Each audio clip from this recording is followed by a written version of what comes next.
Canal Novel e Fanfic Narradas. Fanfic The Witcher Senhor do Império. Capítulo 381, Filha, Noiva, Peão. Sob o efeito do sinal Axi, o Duque Aepidai se tornou um livro aberto, sem esconder nada. Por tradição, após ascender ao trono, espera-se que Sua Majestade selecione uma jovem mulher em idade de casar entre as famílias nobres do Império como imperatriz, a fim de preservar a pureza da linhagem imperial. No entanto, há algum tempo, recebemos informações de um espião de dentro da corte. Parece que Sua Majestade tem secretamente atribuído tarefas aos seus espiões e feiticeiros, procurar Cirila, com a intenção de se casar com ela e torná-la imperatriz. Joaquim e eu somos veteranos com 3 reinados. Não podemos tolerar que o imperador haja de forma tão arbitrária em questões como esta. Então esperávamos lhe dar uma lição na linha de frente e forçá-la a ceder. Que ousados são esses nobres da corte! Todos se maravilhavam em silêncio. Como inimigos, tinham que respeitar aqueles velhos aristocratas que arrastavam suas disputas políticas internas até o campo de batalha. Honestamente, em uma batalha crítica, esses nobres poderiam causar mais danos a Nilfgaard do que 100.000 soldados. Depois disso, o grupo começou a reagir à informação de que o imperador quer se casar com Ciri, com respostas variadas. Havia 4 tipos principais. Primeiro vieram aqueles como os ajudantes trazidos pelo Marechal Vicegerd e alguns comandantes anões não familiarizados com informações mais profundas. Após um momento de reflexão, eles acreditaram ter descoberto a verdade. Ao se casar com alguém da linhagem de Cirila, o imperador Enlir teria o direito legal de governar Cintra. Dada a posição estratégica de Cintra como porta de entrada para o norte, a princesa Cirila certamente era digna de um trono imperial. Em segundo lugar, estavam pessoas como Este, Mosezak e Krash, que já sabiam a verdade sobre a identidade de Enlir através de Lan. Eles sabiam que Enlir era ninguém menos que o príncipe Dum, ex-genro de Cintra, pai de Ciri. Então, para eles, a ideia era ridícula. Consideravam a rede de inteligência do Duque Aepidai dentro do Império completamente inútil. A terceira foi a própria Ciri. Lan ainda não lhe havia contado a verdade, mas, como alvo daquela informação, sentia-se completamente enojada. O quarto foi Lan. O leão esfregou as têmporas. Ele sabia que Enlir estava falando sério. Nesse momento, Enlir realmente queria se tornar um pai-marido pervertido. Sobre a questão do sangue ancião, Enlir foi completamente enganado por Vilgefortes. No momento, ele não estava disposto a reconhecer Ciri como sua filha e não queria que ninguém soubesse que ele já havia sido chamado de Dum, um período de sua vida que ele considerava vergonhoso. No entanto, ao mesmo tempo, ele ainda queria integrar o sangue ancião à linhagem real nilfgaardiana para obter o poder de conquistar o mundo. Motivado por esse motivo distorcido, ele criou o que se tornaria seu meme mais infame, um meme que faria com que qualquer livro fosse banido no momento em que fosse mencionado. Lan sentiu um puxão na manga. Olhou para baixo e encontrou os olhos marejados da princesinha. Dado o número de pessoas presentes, Lan se absteve de dar tapinhas na cabeça dela, por respeito à sua dignidade. Conversamos depois, Ciri. Mas prepare-se mentalmente, sussurrou ele. Depois, deu um tapinha no próprio rosto para se recompor. As informações fornecidas pelo Duque Aepidai eram muito mais valiosas do que o esperado. Vamos deixar de lado as verdadeiras intenções do imperador Enlir por enquanto. Mas as reações desses 2 comandantes da linha de frente são algo que podemos definitivamente explorar. Será uma grande vantagem em nossa ofensiva contra o grupo de exércitos ocidental. Originalmente planejei extrair cada última informação de Ardal e então usá-lo como uma execução cerimonial, mas agora, podemos ter certeza de que sua morte será ainda mais significativa. Após refletir por um momento, ele se virou e emitiu uma nova ordem. Ens, redija uma carta ao imperador Enlir. O conteúdo deve declarar que capturamos seu comandante da Frente Oriental, um dos homens que o ajudaram a restaurá-lo ao trono. Se ele quiser que o Duque Aepidai permaneça ileso, deve seguir os costumes do norte e pagar um resgate, retirando então suas tropas de Cintra. Você pode ajustar o texto como achar melhor. Torne a entrega o mais pública possível. Garanta que os agentes de inteligência que aqueles antigos nobres plantaram no palácio tomem conhecimento dela. Assim que terminar de escrever a carta de Enlir, envie outra para Foltestelteltestel de Temeria. Inclua todas as informações que Ardal acabou de revelar. Se o inimigo já os marcou como alvo estratégico, recuso-me a acreditar que ele permanecerá indiferente desta vez. Embora seu relacionamento com Foltestelteltestel não fosse dos melhores, Lan ainda tinha fé nos instintos militares do rei. Com sorte, eles poderiam até conseguir reforços. Ele então se virou para Leto. Preciso que nossos guerrilheiros da linha de frente espalhem uma mensagem entre o grupo do exército ocidental, que depois de capturar o Duque Aepidai, os Cintrans, seguindo as convenções de guerra do norte, tentaram negociar com o imperador Enlir, mas o imperador, temperamental e pouco disposto a se comprometer, os rejeitou furiosamente e até mesmo despachou assassinos pessoalmente para Cintra. Lan apontou para o Duque Aepidai, que ainda estava atordoado pelos efeitos do sinal Axi. O Duque Aepidai era um verdadeiro linha dura. Mesmo depois de capturado, demonstrou uma força de vontade impressionante e se recusou a divulgar qualquer informação aos cintranos. Tragicamente, porém, foi morto por assassinos do seu próprio lado. Nilfgaard nunca se compromete. O leão de Cintra, furioso por perder um prisioneiro tão valioso, teve um acesso de fúria. Algo assim. Você pode dar um jeito nisso depois. Leto estreitou levemente seus olhos âmbar de serpente e assentiu. Atrás dele, Colgrin não conseguiu conter o sorriso que se abria em seu rosto. Ao ouvir isso, todos os outros voltaram seus olhos para o Duque Aepidai. Olhando para o comandante ainda grogue do grupo de exércitos do leste, eles inconscientemente deixaram de lado seu ódio. De certa forma, estamos apenas ajudando a realizar o último desejo do Duque Aepidai. Afinal, o plano deles era causar problemas para o imperador, disse Colgrin, balançando a cabeça divertido.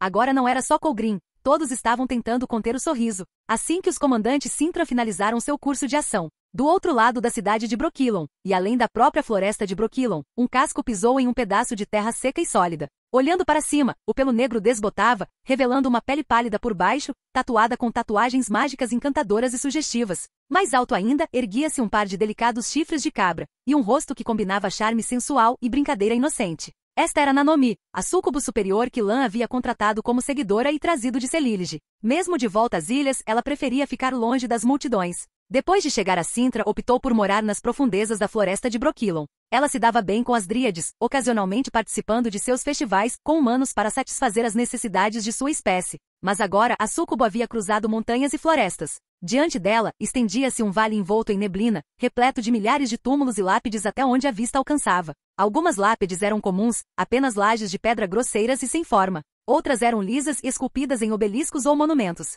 No centro dessa vastidão pedregosa, erguiam-se estruturas mais elaboradas, marquises de pedra, túmulos e círculos de pedra em forma de anel. Claramente não obra da natureza. Este era Fencarn, um enorme cemitério élfico localizado em Soden. Embora o domínio élfico tenha sido há muito tempo derrubado pelos humanos, este cemitério foi preservado por seu valor histórico e artístico. Oficialmente, era considerado uma atração turística em Soden. Devido à posterior Batalha de Soden Hill, este lugar havia sido abandonado há muito tempo. Humanos comuns relutavam em se aproximar de um cemitério élfico, mas refugiados de guerra não se importavam em passar a noite ali. Os toldos de pedra e os círculos de pedra no centro eram obra desses deslocados. Nanomi, cuja idade provavelmente ultrapassava a soma dos cadáveres enterrados sob as lápides próximas, passeava entre eles sem o menor peso psicológico, murmurando para si mesma. Ótimo, encontrei o cemitério élfico. Agora só preciso procurar uma cabana por perto. Espere. Seu nariz se contraiu bruscamente. O ar estava saturado com um aroma pungente de ervas absinto, manjericão, sálvia, anis estrelado e canela. Ah!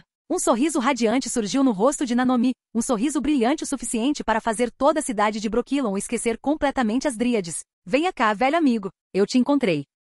De trás de uma lápide veio o som áspero de unhas raspando na pedra, um som que naquele cenário poderia facilmente ser confundido com o de um gol. Mas então, uma mão de aparência simples surgiu de trás da lápide, segurando o que parecia ser a raiz de uma planta em formato de criança. E logo depois, um homem com cabelos grisalhos, nariz adunco de nobre e profundos olhos negros emergiu lentamente de trás. Era magro, de corpo magro e erudito. Faz muito tempo. Nanomi. Só para deixar claro, eu não estava me escondendo de você. É que, esta raiz de mandrágora está tão imaculada que eu não consegui resistir. O sorriso de Nanomi só aumentou. No entanto, o homem à sua frente, apesar de estar diante de uma súcubo completamente nua, cujo encanto ofuscava qualquer dríade de Brokilon, permaneceu completamente impassível, como se a visão tentadora diante dele empalidecesse em comparação à raiz de erva em sua mão. Felizmente sua atenção retornou logo. Eu não sabia que você viria hoje. Tem um lindo campo de flores aqui perto. Gostaria de vê-lo? Claro. Nanomi pareceu genuinamente intrigada com a sugestão. Mas ainda não. Ouvi dizer que você tem vivido em reclusão por aqui.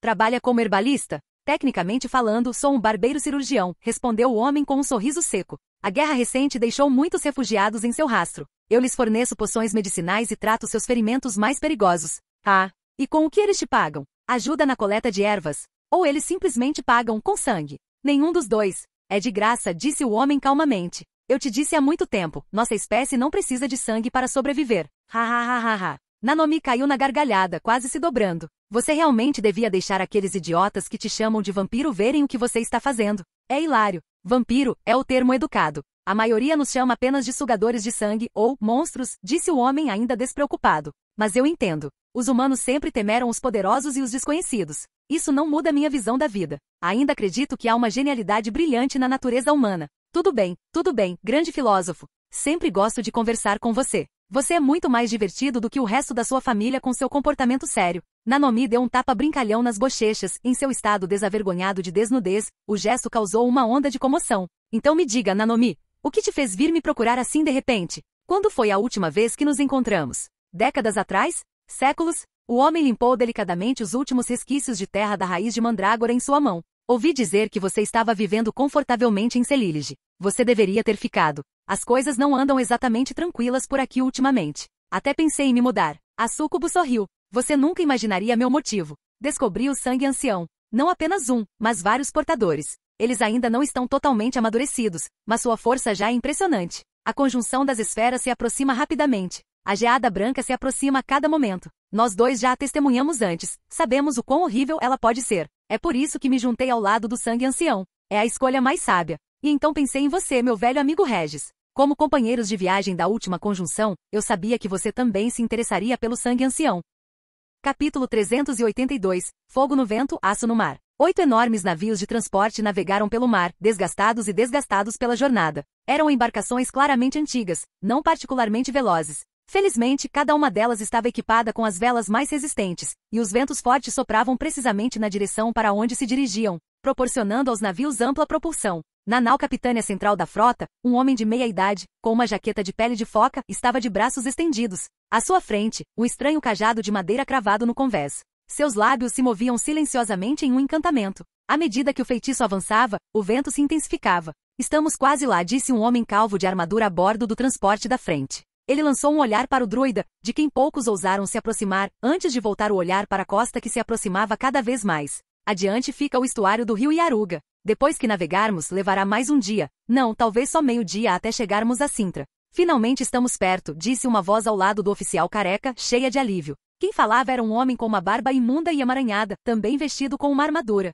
Assim como o oficial careca, sua armadura estava gasta e mal conservada, típica de um mercenário que passará anos em movimento. Malditos redanianos! Eles nos enviaram para cá como gado em cargueiros de gado e ovelhas, nos arrastando para as linhas de frente só para morrermos pelo país de outra pessoa. O homem barbudo resmungou amargamente, claramente descontente com o tratamento recebido. Ah, deixa pra lá. Não importa o quão difícil seja a viagem, é melhor do que apodrecer numa cela, Lorenzo mora. Uma voz se intrometeu, clara porém firme com um tom rouco. Pertencia a uma mulher com couraça de oficial. Nunca naveguei em uma nave mais rápida na minha vida, a naves mágicas druídicas. A Júlia tem razão, disse o último dos oficiais blindados, concordando com a cabeça. Não importa o que aconteça, é melhor do que a prisão. Esses 4 indivíduos eram oficiais da Companhia Livre, enviados de Covir para apoiar Sintra por uma vasta distância. As naves de transporte abaixo e atrás deles transportavam 3.000 soldados da Companhia Livre. Todos os 4 já haviam sido presos políticos, punidos por apoiarem a facção errada durante o golpe de Covir. Ao serem libertados para ajudar Sintra, foram simbolicamente reintegrados às suas antigas fileiras, coronéis.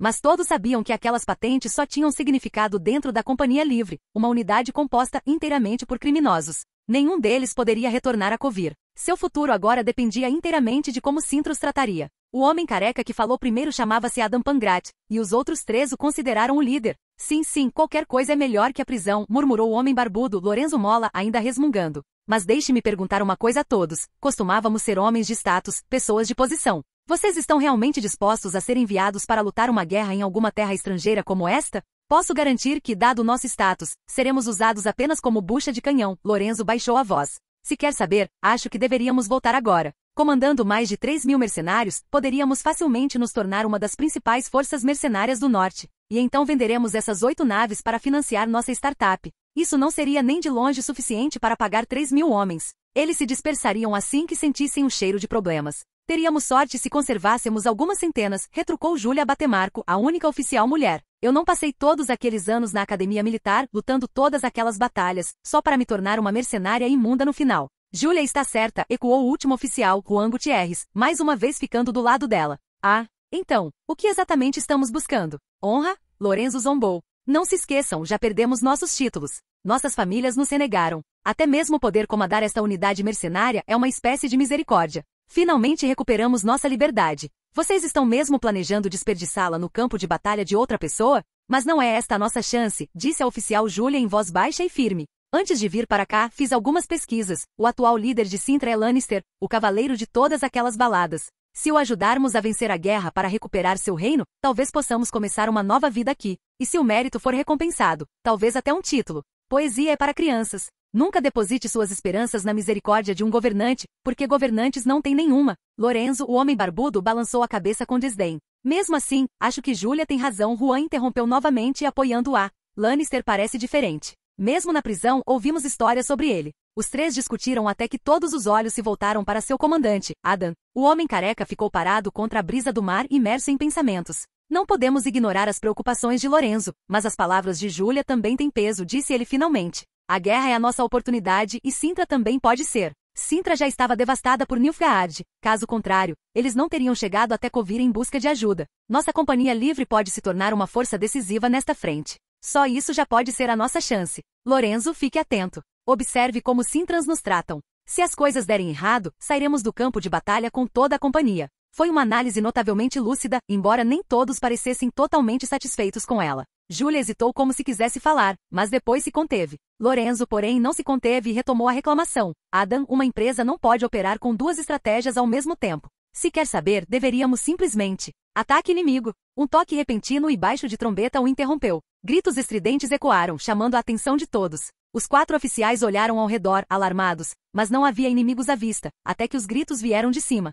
No alto do céu, asas enormes se abriam. As silhuetas pareciam mulheres esbeltas com asas e garras. Arpias. Todos os 4 policiais franziram a testa em uníssono. Kovir era uma terra montanhosa, lar de muitos ninhos de arpias. Essas criaturas também nidificavam perto de regiões costeiras, então não foi nenhuma surpresa vê-las ali. Mas não encontramos monstros demais nesta viagem? Quantas ondas são estas agora? Já vi mais afogados e bruxas nesta viagem do que nas últimas décadas, resmungou Júlia, mas não havia muito medo em sua voz. Será que enquanto nós, humanos, estamos em guerra, os monstros também estão lutando contra alguma coisa? Ninguém respondeu às especulações desvairadas de Júlia. Em vez disso, todos começaram a se preparar calmamente para a batalha. As arpias provavelmente confundiram o comboio com um grupo de navios mercantes desprotegidos. Mas essas embarcações transportavam 3.000 soldados, algo que um simples bando de monstros não conseguiria controlar. Toquem a trombeta, digam aos arqueiros para se prepararem. São muitos, então vamos desperdiçar muitas flechas. Mais uma vez, as ordens do oficial foram interrompidas quando a buzina soou, mas não era o sinal de pronto que ele havia pedido.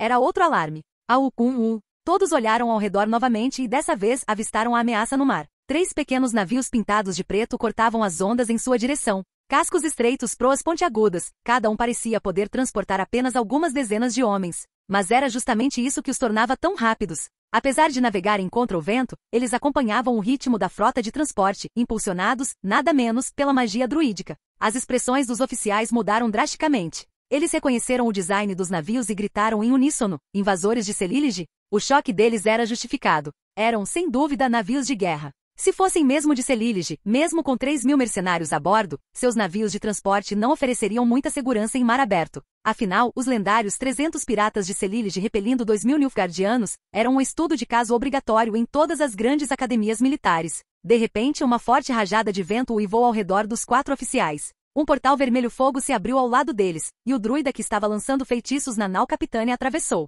Não havia um traço de tensão em seu rosto, na verdade, ele sorria. Eu sou de Celílige, lembra? Eles são o nosso povo. Só então os 4 oficiais relaxaram. Os povos dos reinos do norte tinham uma cautela instintiva em relação aos piratas de Celílige. Para os covirianos que tinham pouco contato com Nilfgaard era a reputação dos ilhéus que pesava mais em suas mentes.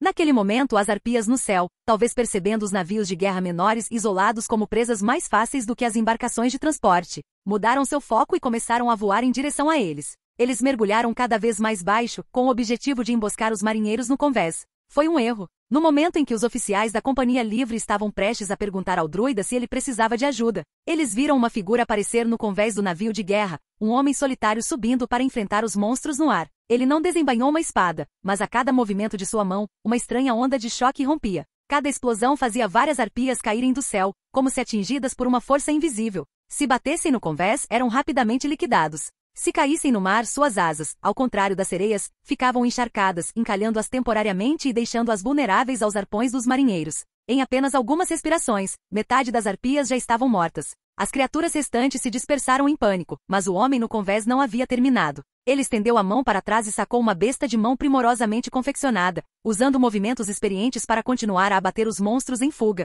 E ele recarregou com eficiência rápida, mantendo um ritmo de tiro rápido. Gritos estridentes encheram o ar ao redor do navio de guerra, seu tom estridente perfurando os ouvidos de cada soldado da Companhia Livre. Por fim, restaram apenas 3 ou 4 arpias, batendo as asas desesperadamente enquanto fugiam. Os 4 oficiais da Companhia Livre permaneceram em silêncio, atordoados, incapazes de acreditar no que tinham acabado de testemunhar. Arpias em tal número normalmente precisariam de 100 arqueiros para uma repulsão limpa e sem baixas. No entanto, aquele navio de guerra havia sido defendido por um único homem e um punhado de marinheiros.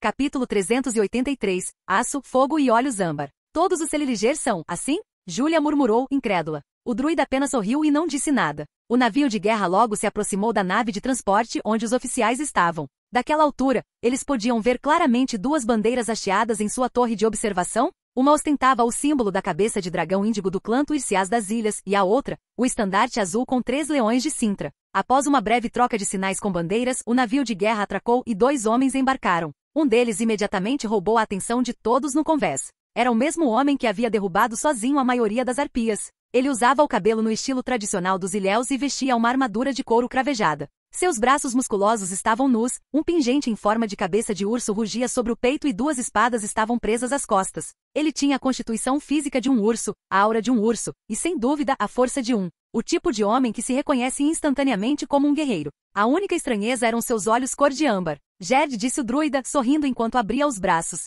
Como um guerreiro, ele abraçou o homem calorosamente. Eu não esperava que o Duque Lannister mandasse você me buscar. Vamos trabalhar juntos de agora em diante? Como sempre, depois de conhecê-los melhor, ninguém desgostava dos ilhéus, especialmente Gerd. Mas ver o druida cumprimentá-lo tão calorosamente deixou os oficiais da Companhia Livre visivelmente perturbados. Aquele era um druida, e aquele era um bruxo. Naquele momento, o segundo homem que havia subido a bordo falou. Bom dia, senhores. Aqui é Gerd, capitão da nossa unidade de guerrilha marítima. Sou Bill, seu segundo em comando. Estamos sob ordens de sua graça, o Duque Lannister, para recebê-los. Ele estava aguardando a sua chegada. O comandante Adam observou atentamente o marinheiro que acabará de falar. Sua constituição física era equilibrada, nem alto nem magro, com pele profundamente bronzeada. Ele tinha o físico padrão de um marinheiro, sem nada de especial, exceto talvez por suas feições decentemente proporcionais. Comparado ao homem ao lado dele, que parecia um urso ambulante, esse segundo em comando claramente deixava a desejar. Ele não parecia alguém que conseguisse se virar em uma luta. Ainda assim, como delegado, ele provavelmente estava encarregado da navegação ou de tarefas semelhantes.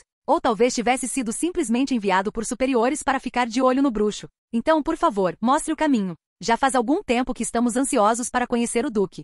Sintra, a mansão do Senhor, sala de estudos. Lan observou os 4 oficiais da Companhia Livre parados diante dele, relembrando o que sabia sobre eles. Na linha do tempo original, apenas 2 deixaram uma marca real na história, seu comandante, Adam, e a oficial apelidada de Pririkit Júlia. Adam ganhou seu título, adeus por seu estilo de combate feroz e comando preciso no campo de batalha. Júlia, inicialmente conhecida por sua aparência marcante. Mais tarde ganhou fama por liderar a Companhia Livre ao lado de voluntários anões para deter a cavalaria pesada de Nilfgaard, um feito que rapidamente a tornou uma lenda. Embora mercenários estrangeiros, eles se destacaram por sua bravura extraordinária e, por fim, participaram das celebrações da vitória que se seguiram ao Triunfo do Norte. Receberam aplausos não menores do que os reservados aos reis, uma força de apoio formidável. Somos profundamente gratos por você ter nos concedido a liberdade, Duque Lannister, disse o comandante Adam I, curvando-se levemente. Foi Sua Majestade Sterad Thyssen quem lhe concedeu a liberdade, respondeu Lan, balançando a cabeça. Sou apenas o preço dessa liberdade. Somente se você passar neste teste ela será verdadeiramente sua.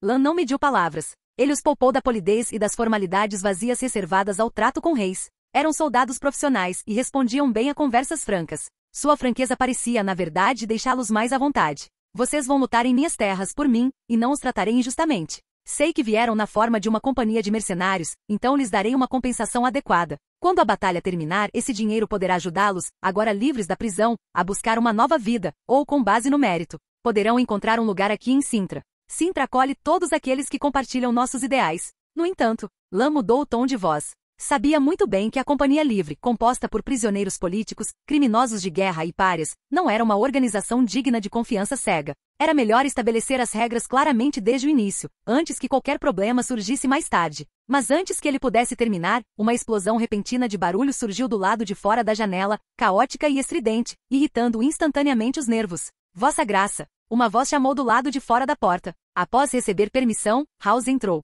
Ele lançou um olhar penetrante aos oficiais da Companhia Livre, que já começavam a parecer inquietos, como se percebessem o que havia acontecido, e curvou-se para Lan com um relatório. Meu senhor, os mercenários Kovir entraram em uma briga com nossos homens. Os Kovirans mal chegaram e já estavam causando problemas? O relatório de House fez com que as expressões dos 4 oficiais da Companhia Livre mudassem imediatamente, todos ficaram tensos. Mas Lan permaneceu completamente despreocupado e fez um gesto de desdém. Não se preocupem. Confio que eles vão resolver tudo sozinhos. Então, ignorando completamente o crescente desconforto dos 4 oficiais, ele continuou calmamente. Vocês perderam nosso briefing de operações anterior, então provavelmente ainda não entenderam nosso plano estratégico abrangente. Isso será explicado em detalhes quando forem designados para suas respectivas unidades. Por enquanto, darei uma breve visão geral. Vocês 4 serão divididos e designados para unidades de guerrilha? Espere um momento, Duque Lannister, interrompeu Lorenzo, o barbudo de repente, incapaz de suportar a tensão por mais tempo. Está dizendo que vai desmantelar nossa unidade e nos enviar para uma guerra de guerrilha?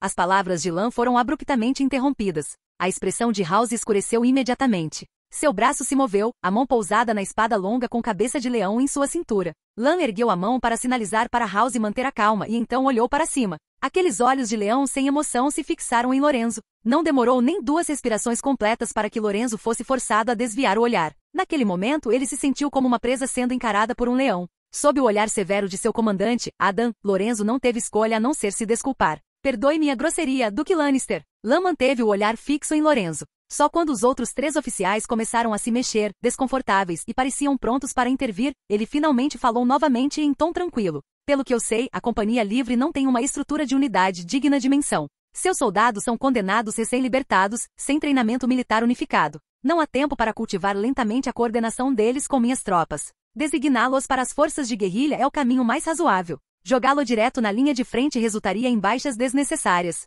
As unidades de guerrilha ajudarão você a se aclimatar ao campo de batalha e a refinar sua coordenação? Essa é a minha maneira de demonstrar respeito e carinho pelos amigos que percorreram um longo caminho. Com essas palavras, Lan finalmente baixou o olhar e voltou a atenção para os documentos sobre a mesa. A pressão opressiva que pesava sobre os oficiais da Companhia Livre pareceu desaparecer em um instante. O barbudo Lorenzo até começou a ofegar. A oficial, Julia, trocou um olhar com o comandante Adam. Nos rumores em Covir, o Duque Lannister sempre fora retratado como um cavaleiro saído da poesia. Mas agora, ao vê-lo pessoalmente, sua presença claramente ultrapassava a de um mero cavaleiro. Ele até os lembrou do rei Sterad Thyssen. Obrigado pela compreensão em relação à natureza única da nossa unidade, Duque Lannister, disse o comandante Adam, abaixando a cabeça respeitosamente. Lan deu uma risadinha fraca e evasiva. Nossas forças de guerrilha estão atualmente divididas em 3 grupos, uma unidade florestal e uma unidade urbana no sul de Sintra, e uma unidade naval operando no rio Yaruga. Assim que estiverem divididos, vocês serão designados para... The Duque Lannister. Lorenzo o interrompeu novamente, ainda o mesmo oficial barbudo.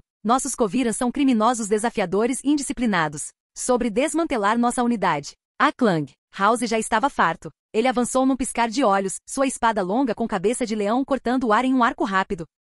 Lorenzo tinha os instintos de combate dignos de alguém que ascendera ao posto de oficial em uma companhia mercenária formada por condenados. Ele já estava cauteloso no momento em que a mão de House tocou o punho, e agora, conseguiu erguer a espada bem a tempo de bloquear o golpe. Para seu crédito, ele não sacou a lâmina, ele a manteve embainhada, apenas usando-a para forçar House a recuar. Os outros 3 policiais recuaram imediatamente. Definitivamente não era o momento de intervir. Na verdade, acolheram silenciosamente a ideia de que aquele companheiro deles, ainda imerso nos maus hábitos da vida prisional, recebesse uma lição. Eles imaginaram que um guerreiro experiente como ele não sofreria muito, e certamente o Duque Lannister, com os inimigos ainda nos portões, não iria muito longe contra seus próprios reforços.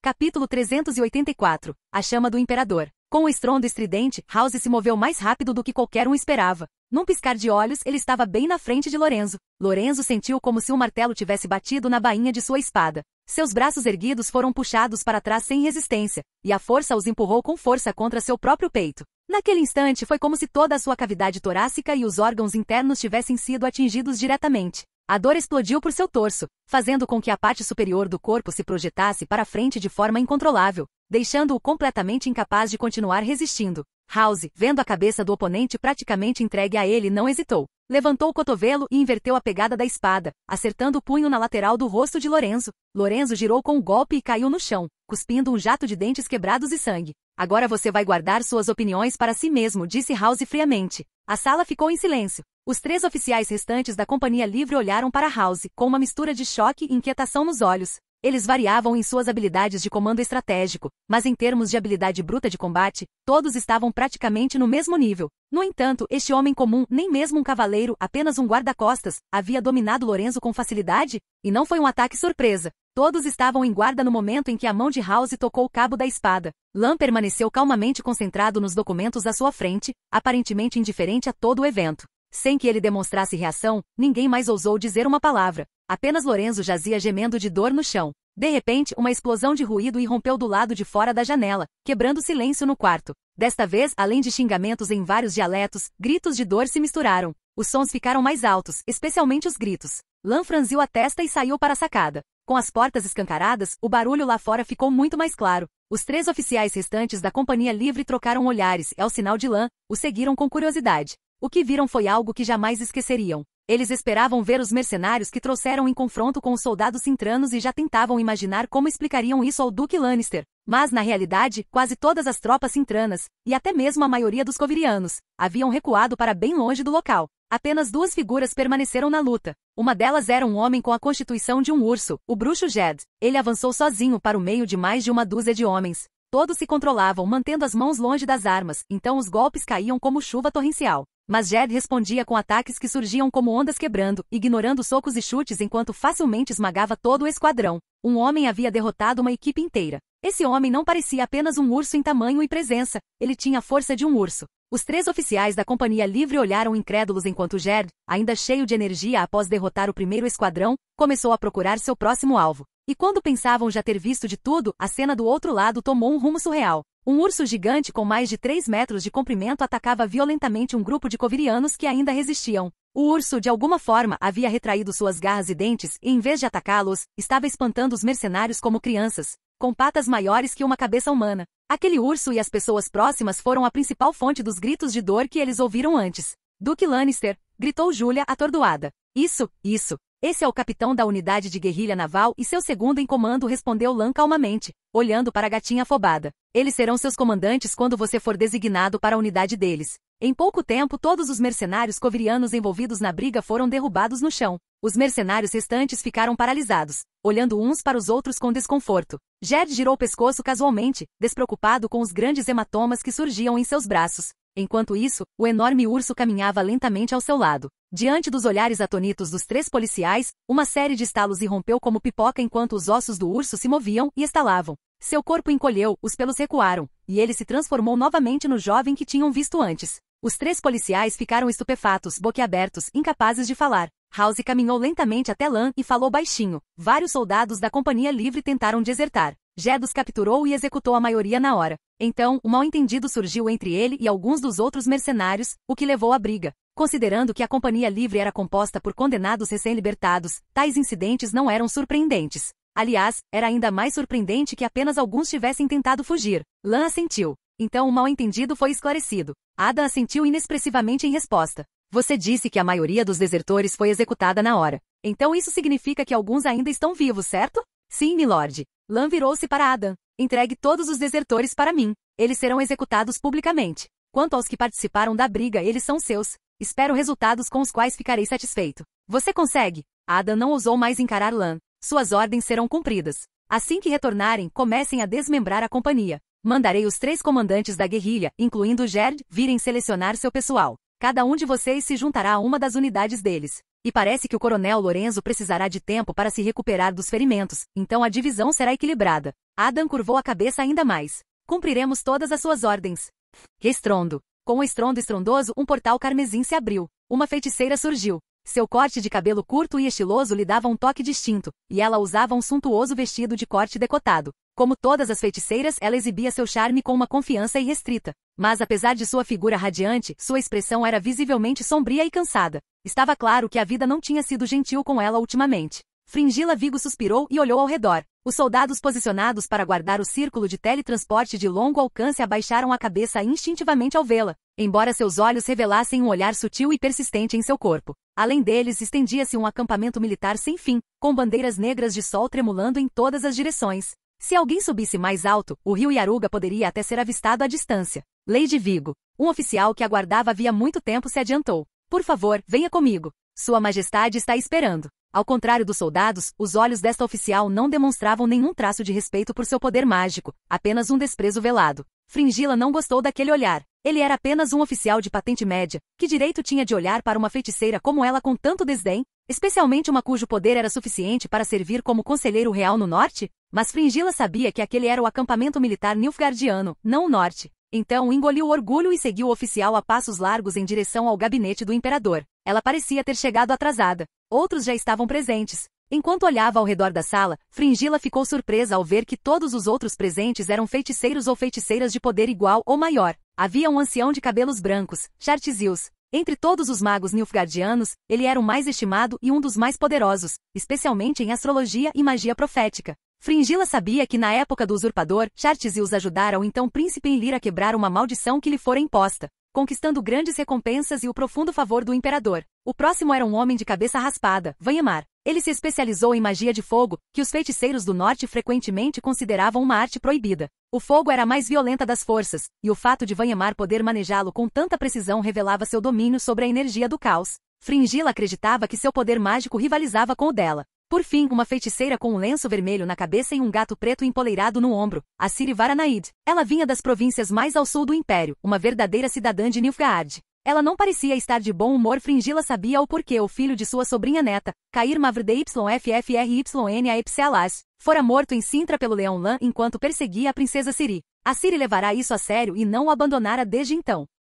Ver tantos magos poderosos reunidos ao mesmo tempo deixou Fringilla profundamente surpresa. Além de Chartzius, que acompanhava o imperador Enlir há muito tempo, os outros, assim como ela, lideravam seus próprios batalhões de magos nas frentes norte e sul da guerra. E o único com autoridade para convocar tantos magos de uma só vez era ninguém menos que o homem no centro das atenções, o imperador Enlir Varemreis do Império Nilfgaardiano. Albrich está morto. Antes mesmo que Fringilla pudesse se curvar, o imperador falou primeiro, sua voz grave transmitindo a notícia. As palavras a chocaram novamente. Albrich também foi líder de um dos batalhões de magos. O mordomo então se adiantou e entregou a Fringilla um dossiê juntamente com uma carta lacrada. Quanto mais ela lia, mais horrorizada ficava, até que mal conseguia acreditar no que seus olhos lhe diziam. O duque Aepdai foi capturado? E o grupo oriental foi completamente derrotado? O imperador, ainda de costas para ela, assentiu levemente sem confirmar nem negar. Meus magos, estudem este relatório com atenção. Digam-me, o que vocês veem nele? Assiri, que perderá o filho da sobrinha neta, tinha idade suficiente para ser avó do imperador. Mas, como a maioria das feiticeiras, mantinha a aparência impecável, parecendo mais uma nobre elegante na casa dos 20 anos do que alguém de idade avançada. Seus olhos se fixaram em um nome que ela não conseguiu evitar no relatório. Ela respirou fundo. Eles descrevem Lannister como se ele fosse um guerreiro divino descido dos céus, empunhando fogo e gelo, com maestria em teletransporte. Mas até onde eu sei, disse Vanyamar, o mago do fogo, Lannister é apenas um bruxo. Se os bruxos fossem realmente tão poderosos, não teríamos lidado com a escola da víbora tão facilmente em Gorturgvaed. Fringilla finalmente clareou os pensamentos. Ela sabia que Lannister era muito mais do que apenas um bruxo. Suas emoções se agitaram, mas agora não era a hora de demonstrá-las. Suprimindo a tempestade que sentia dentro de si, ela falou calmamente. Disse que Lannister recebeu a ajuda de 2 feiticeiras de nível de conselheira real. Yennefer de Vengerber e Tris de Maribor. A própria Sintra também tem uma druida de nível mestre servindo como conselheira. Se elas coordenassem seus esforços. Então essa é a sua conclusão? O imperador Enlir se virou, interrompendo-a.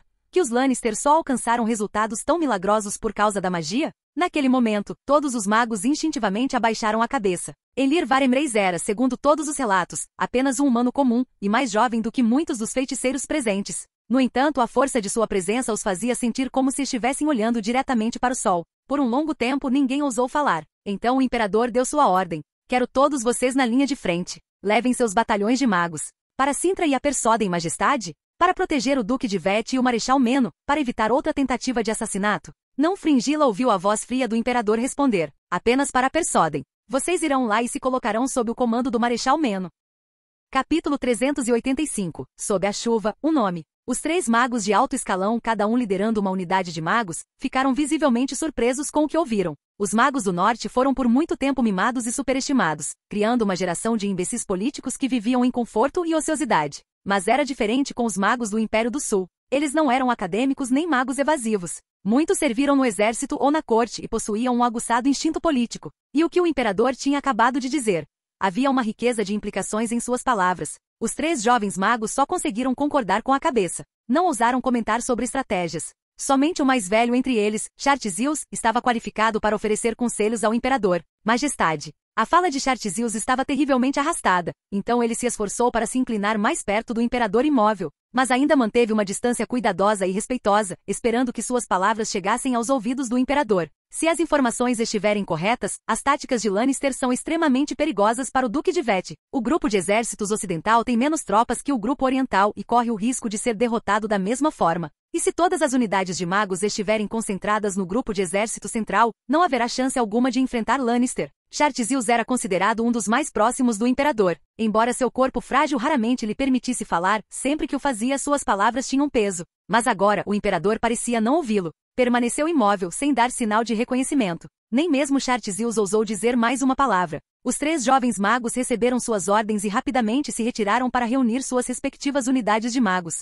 Ao saírem, mais 2 figuras entraram na sala, e Chartzius entendeu que era hora de ele também partir. Peter. Os 2 que entraram abaixaram a cabeça em uníssono. Somente quando convocado, um deles ousou erguer o olhar para as costas do imperador. Meu executor, quero que você transmita minhas ordens ao nosso marechal. Peter assentiu, e o imperador continuou. Estou ciente da revolta no grupo de exércitos do leste, e também sei que ele perdeu metade da divisão Ardfean em Leiria. Diga a ele, não estou bravo. Estou envergonhado. É por isso que quero que ele envie o restante da divisão Ardfean e toda a divisão Alba para Leiria. Leve também os magos que designei a ele. Quero que ele limpe a desgraça do Império, reconstrua a ala direita do grupo de exércitos e garanta que nossa estratégia possa continuar. Sob o olhar do sol, sua vontade é minha bússola. O executor gravou cada palavra do comando do imperador em sua mente. Após confirmar que o imperador não tinha mais instruções, ele declarou sua lealdade em voz alta mais uma vez e se retirou respeitosamente.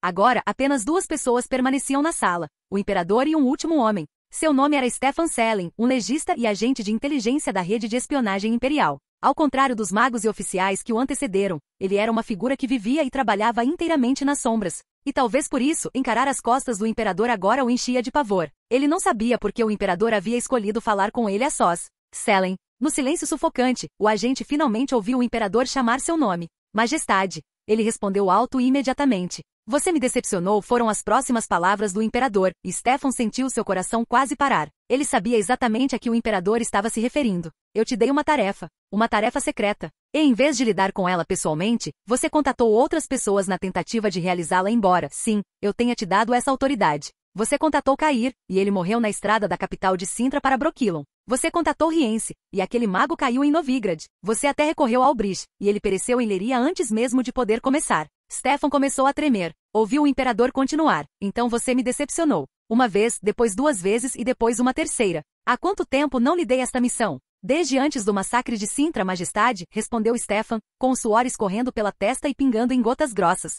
Já foi. Ele não conseguiu terminar a frase porque o imperador havia se virado. Stefan não ousou levantar a cabeça, mas mesmo com os olhos baixos, ele podia sentir aqueles olhos 2 chamas ardentes queimando seu ser. Raramente demonstro tanta paciência com alguém, Stefan. Então, desta vez, você não vai poder fazer seus próprios planos. Vou lhe atribuir pessoalmente a sua próxima ação. Esta era sua última chance. O agente sabia, se falhasse em uma missão designada diretamente pelo próprio imperador, ele não voltaria. Você é minha bússola, Majestade. Stefan gritou. Enlir não fez nenhum comentário sobre a demonstração de lealdade. Sei que você fez vários amigos no norte enquanto tentava concluir minha tarefa, incluindo um que já foi amigo meu. Essa frase fez o agente estremecer novamente. Ele sabia que o imperador o havia decifrado completamente. Quero que você encontre aquele nosso amigo em comum. Diga a ele, Lannister obteve esse poder. Ele cresceu, e o jovem leão está na cidade de Brokilon. Usarei minhas tropas para atrair Lannister e seus soldados para longe. Quero que ele aproveite esta oportunidade e ataque. Diga a ele que esta também é a sua última chance. Se ele tiver sucesso, eu lhe concederei o governo que prometi. Se ele fracassar, bem, vocês 2 sabem como eu lido com fracasso. As palavras do imperador foram lentas e deliberadas. Stefan gravou cada sílaba em seu coração com uma devoção mais profunda do que o nome de sua própria mãe. Ele fez uma profunda reverência e se despediu. Do lado de fora do escritório do imperador, ele percebeu que suas mãos ainda tremiam. Ele sabia que seus problemas estavam longe de acabar. Na verdade, elas podem estar apenas começando. Ele seguiria para o norte, disfarçado de agente imperial, para procurar o antigo amigo do imperador, o infame mago do norte, Vilgefortes de Rogeven. Mas antes disso, ele precisava reunir o máximo de aliados adicionais que pudesse. Assim que o principal agente de inteligência do império deixou o escritório, o imperador Enlir se virou mais uma vez para a janela. Como sempre, ele olhou para a chuva lá fora, perdido em pensamentos que ninguém conseguia ler. Após um longo silêncio, ele levantou o mesmo relatório de guerra que já havia lido inúmeras vezes, examinando palavra por palavra. Os guardas acreditavam que Sua Majestade estava furioso com o colapso do grupo de exércitos do leste. Nas ordens que ele acabará de dar aos magos, ao executor e ao agente, não havia uma única palavra sobre o Duque Aepidai, aquele nobre idoso de alta posição e influência. Mas somente o imperador sabia onde sua atenção realmente estava. Lannister, ele murmurou o nome, e seus pensamentos voltaram no tempo. De volta aos seus dias em Cintra, disfarçado de Príncipe Dum. Ele lembrou que a rainha Calante tinha um irmão mais novo que tinha esse nome e esse irmão tinha um filho alguns anos mais velho que sua filha, Cirila. Aquele pirralho de cabelos dourados receberá uma educação precoce na corte e até os acompanhou a Celilide durante uma viagem de férias. Calante gostava bastante do garoto. Assim como ninguém poderia prever o que aconteceria com o Príncipe Dum, o próprio Elir nunca imaginou que o mesmo garoto um dia representaria tamanha ameaça às suas ambições. Sangue ancião. As palavras escaparam de seus lábios em um tom mais suave agora, tão baixo que ninguém mais na sala conseguia ouvi-las. Mas os guardas viram seus olhos se aguçarem. Eles se transformaram em algo feroz, brilhante e intocável, irradiando a presença dominante que todos conheciam muito bem. No momento em que todos os guardas abaixaram a cabeça, o imperador ficou em silêncio novamente. Então, seus lábios se moveram levemente e ele parecia prestes a proferir uma terceira palavra. Mas no final, apenas uma respiração quase inaudível escapou. Nenhum dos guardas viu isso. Mas naquele momento fugaz, quando aquele som saiu de seus lábios, o olhar do imperador de repente se suavizou. Do fogo tornou-se água. Como a chuva do lado de fora da janela, caindo sem parar, impossível de conter. Se alguém tivesse ousado se inclinar e encostar o ouvido nos lábios do imperador naquele momento, mal conseguiria distinguir um único nome. Esse nome era Pavetta. Mas a emoção daquele momento desapareceu tão rápido quanto surgiu. Quando os guardas finalmente ousaram levantar os olhos novamente, o que viram foi mais uma vez a mesma figura resoluta, sempre ambiciosa. O imperador que aos olhos dos soldados nilfgaardianos brilhava como o sol a chama branca, temida por todos os seus inimigos. Ele olhou para a cortina de chuva e além dela, para o rio Yaruga e além de seu fluxo sinuoso, para Cintra, que ele finalmente alcançou.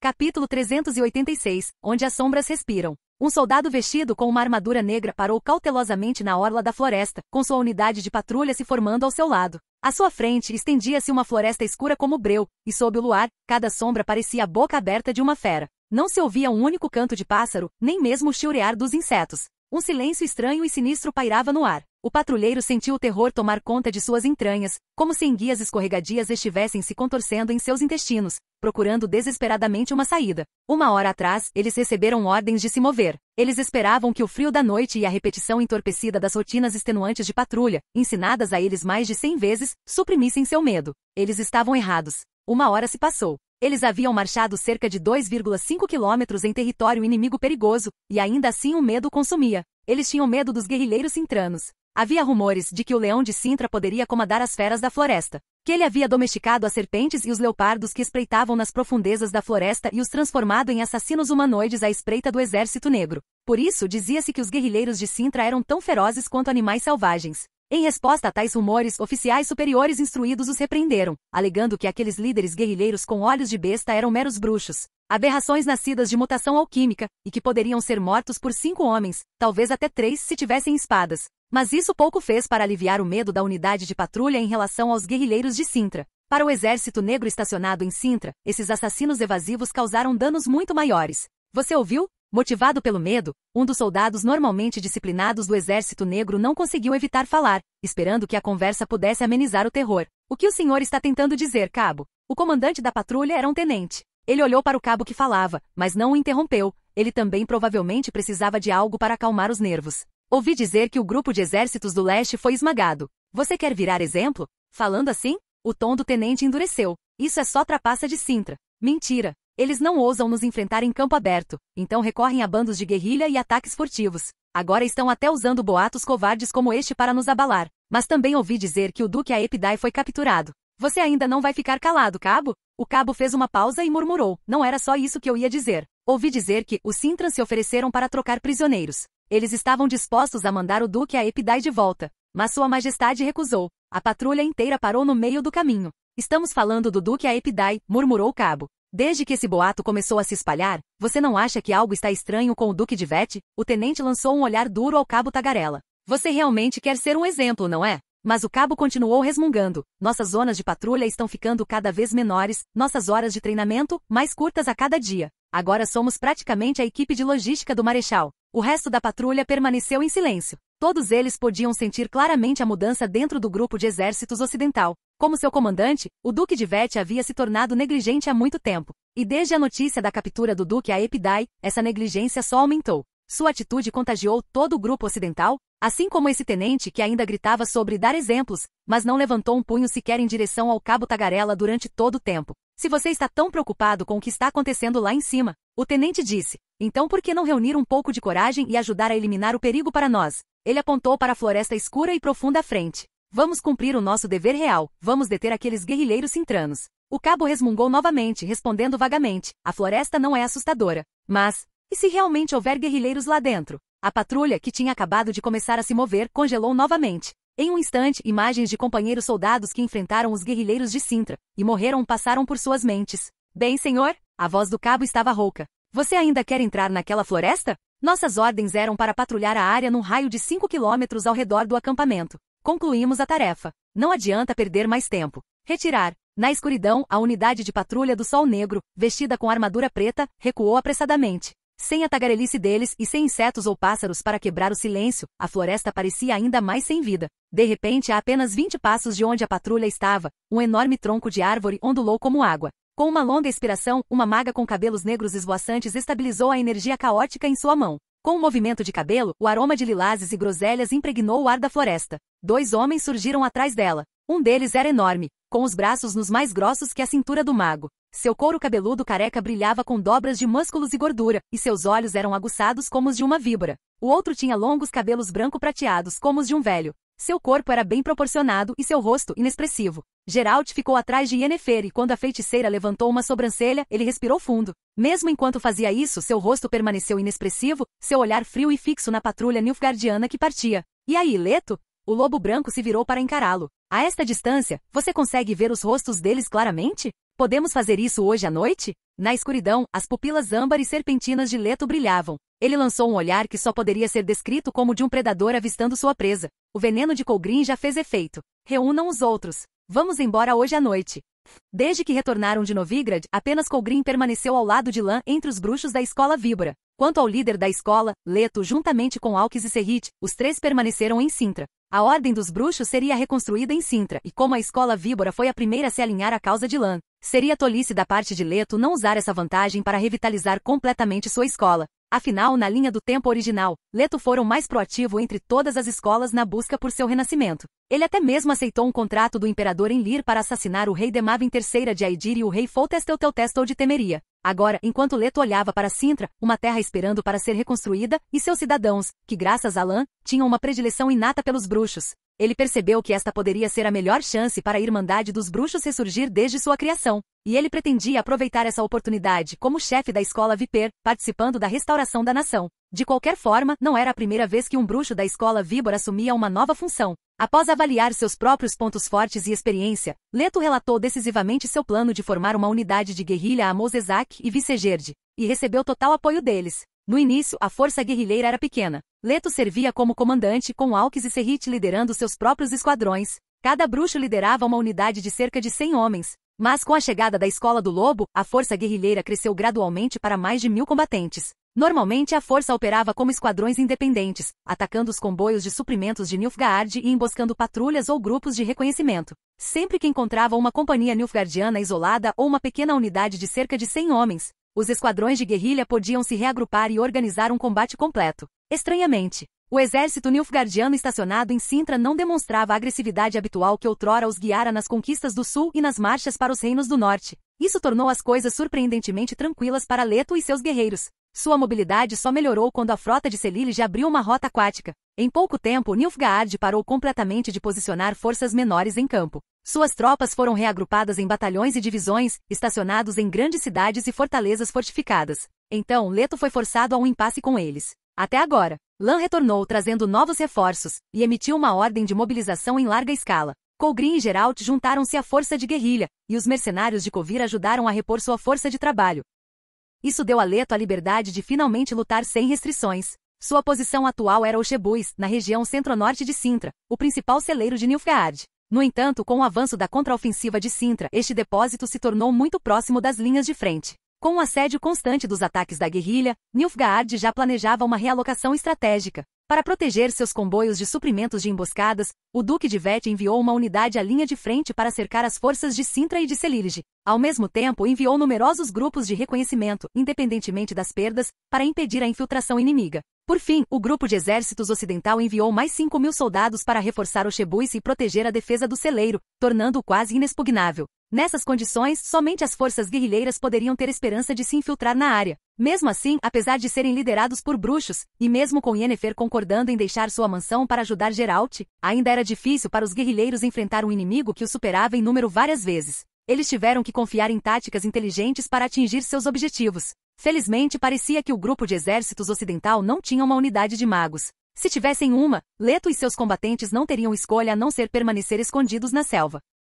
Capítulo 387. Cinzas em Oxebuice. Geralt revisou mentalmente o plano de batalha mais uma vez e perguntou, curioso, que tipo de veneno Colgrin usou nos Nilfgaardianos. Ele envenenou a fonte de água rio acima, mas Lan insistiu que não podemos danificar o ecossistema de Sintra. Então, para envenenar o máximo possível de Nilfgaardianos, eles usaram algo de ação lenta, e levaram dias para fazer funcionar? Além disso, como você conseguiu perceber o quão profundamente eles estavam envenenados só de olhar para os rostos deles? Será que todos os efeitos acumulados realmente explodiram de uma vez esta noite? Leto abaixou a cabeça e organizou cuidadosamente seus pensamentos. A escola Víbora estuda venenos alquímicos há centenas de anos. Sempre há algo adequado para a ocasião certa. Mas honestamente, sem o apoio financeiro de Lan, não teríamos conseguido medicar quase 10.000 pessoas. Mesmo em seu auge, a escola Víbora não teria conseguido produzir tanto sozinha. E a rigor, não é exatamente um veneno. É uma erva especial que incapacita temporariamente a capacidade de luta de uma pessoa. Venenos verdadeiros tendem a ser voláteis e agressivos, não são adequados quando se quer atingir tantos alvos de uma só vez.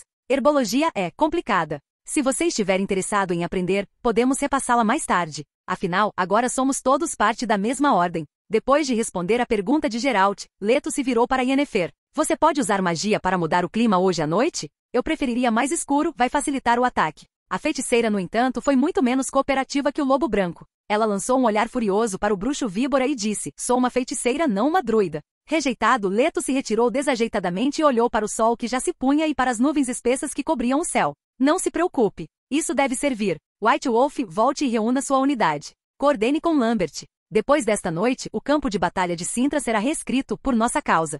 Oxebuice, acampamento militar nilfgaardiano. O Major Mopka estava revisando relatórios internos enviados pelo intendente. Depois de um longo tempo, ele soltou um suspiro profundo. Vocês se saíram bem. Mantenham o nível de alerta alto esta noite. Até chegarmos ao Forte Ortagor, não podemos baixar a guarda nem por um segundo. O Major Mopka era o comandante dos reforços enviados pelo Duque de Vet. Assim que chegou, assumiu o comando das forças logísticas. Embora soubesse que o Duque de Vet havia deliberadamente mudado as táticas da linha de frente para proteger os comboios de suprimentos, atraindo grande parte da atenção do inimigo no processo, Mopka ainda se recusava a relaxar. Afinal, Oxebuice já havia sido palco de uma batalha amplamente conhecida na história de Sintra, uma das vitórias mais famosas da Rainha Calante. Mais de 3.000 soldados foram enterrados ali, um número impressionante para Sintra na época. Para Sintrans, este lugar representava a vitória, quase ao nível de crença sagrada. Um ano atrás, Mopka teria zombado de tal sentimento. Mas depois de mais de um ano servindo em Sintra, depois de testemunhar as mudanças tanto no pessoal de Sintra quanto no grupo de exércitos ocidental, tudo o que ele sentia agora em Oxebuice era a necessidade de extrema cautela. O sol acima de nós, ele recitou silenciosamente em seu coração. Mas o sol já havia se posto. O comboio de suprimentos não podia se mover à noite, então eles não tiveram escolha a não ser acender as tochas novamente. Talvez tratando a luz da tocha como um substituto para o sol, o Duque de Vet olhou fixamente para as chamas por um bom tempo. De repente, ele sentiu como se as chamas formassem um vórtice, sugando seus nervos, devorando-os um a um. O calor parecia queimar seu cérebro através do próprio ar, fazendo com que cada nervo se afrouxasse, exatamente como o estupor nebuloso após uma longa noite de bebedeira. Sua consciência começou a se turvar. Algo está errado. Seus aguçados instintos táticos se manifestaram. O Major Mopka se recuperou instantaneamente. Olhando para seus guardas pessoais, percebeu que, embora aqueles homens tivessem descansado durante o dia em preparação para o turno da noite, agora caminhavam com dificuldade, como se não dormissem há 3 dias. Isso não tinha acontecido em nenhuma das noites anteriores, e agora, nesta noite, todos estavam de repente assim, exatamente como ele. Alerta total. Ele não precisou pensar muito. O Major Mopka gritou a ordem reflexivamente a plenos pulmões. E naquele exato momento, uma voz aguda e penetrante soou da borda do acampamento, seguida pelo som de trombetas de guerra. Inimigo, ataque! Na extremidade do acampamento nilfgaardiano, onde se encontrava a floresta, um par de olhos âmbar de repente se iluminou na escuridão. Como um predador à espreita que finalmente aproveitou o momento perfeito. Outra fileira de figuras sombrias surgiu atrás daqueles olhos âmbar. Num instante, elas saíram da floresta. Naquele momento, as sentinelas posicionadas na orla do acampamento nilfgaardiano já estavam à beira do colapso. Não conseguiam nem ver claramente se alguém estava realmente se aproximando através da escuridão, ou se estavam imaginando algo. E tou. Somente quando a primeira saraivada de flechas caiu sobre eles, a dor lancinante conseguiu trazer os soldados do exército negro de volta à realidade. Com os braços trêmulos e enfraquecidos, eles tentaram sacar seus arcos e retaliar, enquanto gritavam em direção ao acampamento principal. São os guerrilheiros Sintran. Mas seus gritos foram interrompidos, abafados pela próxima onda de flechas. E então, as pupilas verticais que tinham se tornado um pesadelo para o grupo de exércitos do oeste esculpiram um arco âmbar no ar, fechando-se rapidamente. Sinal Ken. Lançando uma barreira mágica protetora sobre si, Lambert avançou para o campo de visão do inimigo. Flechas voavam aleatoriamente das profundezas do acampamento nilfgaardiano em sua direção, mas eram fracas, tão fracas que mesmo depois que ele invadiu o acampamento, nenhuma delas conseguiu causar algum dano real. Só acima de nós. Alguns soldados do exército negro, vendo Lambert avançando, ergueram suas lanças e se moveram para interceptá-los. As lanças com seu alcance deveriam ter lhes dado vantagem, mas os soldados tropeçaram enquanto corriam. Lambert facilmente defendeu seus golpes desajeitados com sua espada de aço em forma de cabeça de lobo e, em seguida, deu alguns passos leves para encurtar a distância. É noite. Seu sol não vai te alcançar agora. Lambert zombou. Mas eu posso. Ele ergueu a mão. Um clarão de luz branca ofuscante irrompeu enquanto o éter irrompia diretamente em suas mentes. Sinal Axi, marionete. Fortalecido pelo círculo elemental de Cair Molin, o sinal fez com que o cambaleante soldado nilfgaardiano recuperasse momentaneamente alguma força. Mas, sob a influência da hipnose, ele rapidamente se virou e cravou sua lança em seus próprios companheiros, mergulhando o acampamento no caos. Na confusão, mais soldados foram mortos por seus próprios aliados. Embora os nilfgaardianos tenham percebido rapidamente o que estava acontecendo e matado o soldado em transe, toda a atenção ao redor do posto avançado já havia sido atraída para Lambert e seu peão magicamente compelido. Enquanto isso, os mais de 100 guerrilheiros que Lambert havia trazido aproveitaram a oportunidade para romper o perímetro, mas não começaram a abater os inimigos nem a avançar mais para dentro do acampamento. Em vez disso, começaram a lançar bombas alquímicas em todas as direções. Explosões ecoavam em uma barragem contínua. O fogo irrompeu na escuridão e logo dezenas de tendas estavam em chamas. Naturalmente, gritos de agonia se seguiram. Quando se tratava de matar em grupo, isso era muito mais eficaz do que espadas. Isso sim é satisfatório. Ao ver tantas bombas alquímicas explodindo ao mesmo tempo, os bruxos, geralmente sem dinheiro, não conseguiram deixar de sentir uma rara sensação de alegria. Para alcançar resultados com apenas uma centena de lutadores, sem sacrificar vidas, eles tiveram que queimar dinheiro. Felizmente, a riqueza que Lan havia arrancado do mestre dos espelhos era vasta. Estou começando a entender um pouco melhor a escola víbora e a escola gato. Lambert murmurou baixinho. Isso realmente é mais divertido do que caçar monstros. Apesar do caos, este foi apenas um ataque limitado. As baixas do ataque provavelmente somaram cerca de 100, apenas uma gota no oceano para um acampamento que abrigava dezenas de milhares de pessoas. Mas Lambert não viera para causar danos. Sua missão já estava cumprida. Sentindo que mais nilfgaardianos estavam sendo atraídos para a comoção, e sabendo que a tenda de comando central já havia tomado conhecimento, Lambert chamou decisivamente seus guerrilheiros de volta. Cair para trás. Ataque e recue, ele não deu aos nilfgaardianos uma única chance de se reagruparem.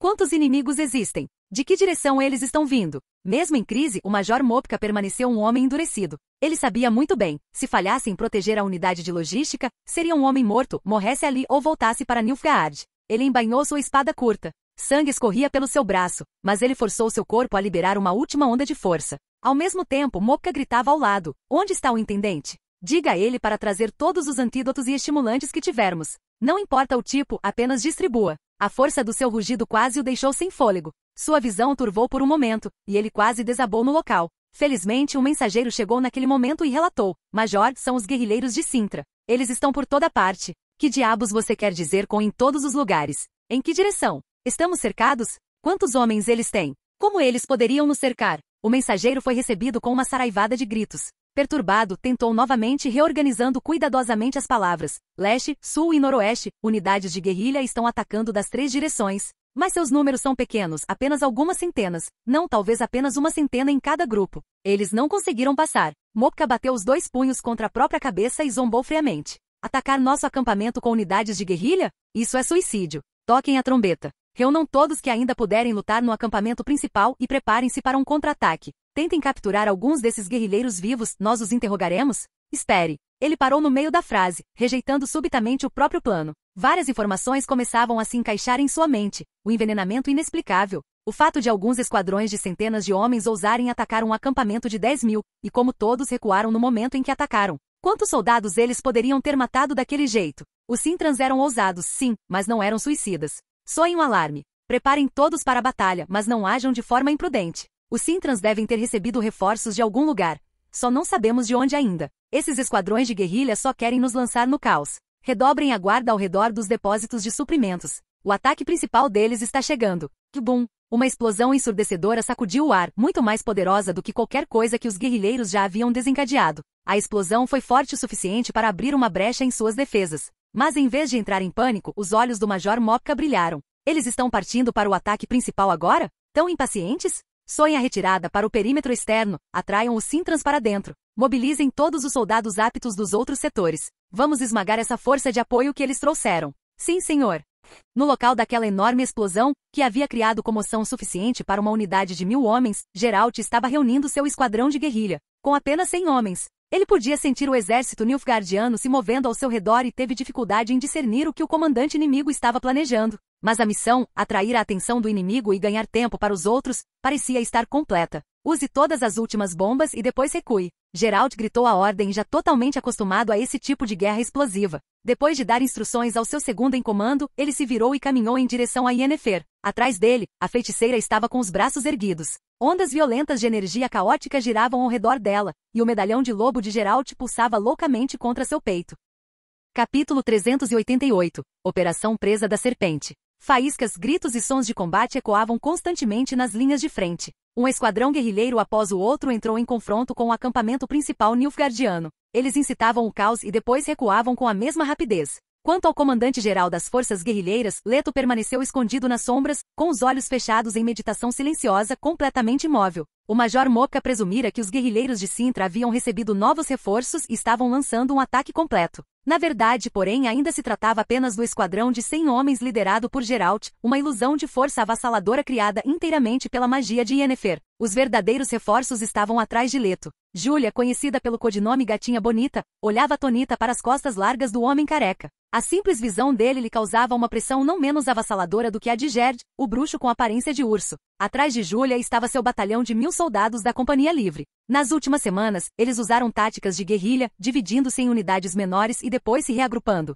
para se esgueirar pelos caminhos ocultos da floresta e escapar dos bloqueios nilfgaardianos. Isso lhes permitiu encontrar-se com os guerrilheiros da floresta. Tudo em preparação para esta batalha. Comandante Leto. Júlia olhou para o guerreiro careca que permanecia imóvel de olhos fechados. Seu controle sobre a própria presença era tão perfeito que ela quase não quis perturbá-lo. Desde que chegara ao ponto de encontro, ele não se mexera um músculo. Qualquer um que não estivesse ciente da situação teria presumido que ele era um cadáver. Se ela não tivesse focado nele deliberadamente antes, Júlia poderia ter esquecido que ele estava lá. Como alguém tão fisicamente impressionante pode dar a impressão de ser uma cobra enrolada e escondida na grama? Não vamos nos mudar?